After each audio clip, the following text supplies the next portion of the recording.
শয়তান সিংহাসনের উপরে বসে আছে আসমানের উপরে একের পরে এক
না, কোরআন হাদিসের শিক্ষা তার কাছে ছিল না। আবার শয়তান বলে আরেকটু দিতে যাও, সেই জায়গায় আরেকজন আলিম বসেছিল, সেই আলিম ফজরের নামাজ আদায় করতে যাবে, সেই শয়তান এসে আলিমকে জিজ্ঞাসা করছে, হে আল্লাহর বান্দা, আমার একটা প্রশ্ন ছিল, যদি উত্তর দিতে পারতো খুব মেহেরবানি হতো। শয়তান সেই ব্যক্তি বলে, সে আলিম বলে, বলো বলো তোমার প্রশ্ন কি? আবার সেই শয়তান নিজের ছোট্ট শিশুটাকে বের করে সেই আলিমকে প্রশ্ন করছে, বলো আল্লাহ সাত আসমানকে সাত জমিনকে এই শিশুর মধ্যে করতে পারবে? সেই আলিম সঙ্গে সঙ্গে বুঝতে পেরেছে, বলছে এ শয়তান, তুমি অভিশপ্ত শয়তান অবশ্যই, কারণ এই প্রশ্ন শয়তান ছাড়া অন্য কোনো মানুষ করতে পারে না। সেই আলিম তাকে জবাব দিল, এ শয়তান শুনে নাও, সামান্যটুকু শুয়ে শিশুর কথা বলছো, আমি তোমাকে বলছি আল্লাহ রাব্বুল আলামিন যদি চায় শুয়ের লোকের উপরে কারণ আসমানকে কারণ জমিন আল্লাহ তাআলা ফেলে দেবেন, সুবহানাল্লাহ।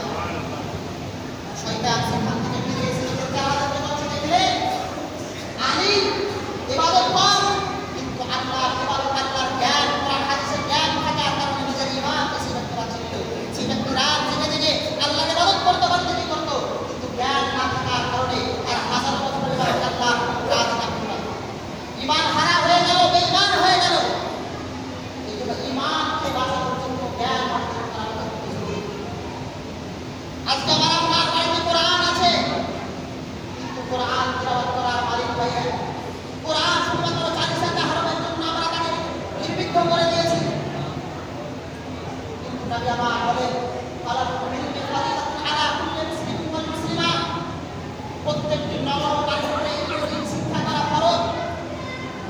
আপনি দুনিয়ার মধ্যে বেঁচে থাকার পরে আপনার ছেলেকে ইলম শিক্ষা না করা, আজকে মাদ্রাসা আছে, বাড়ির পাশে মাদ্রাসাটা, তারপরেও ছেলে মেয়ে খুঁজে পাওয়া যায় না। আমাদের মন্ত্রী সাহেব বলেন যে ইলমের ব্যবহার করবেন, ছেলে মেয়ে পড়তে আসে না মাদ্রাসায়। আপনি বলেন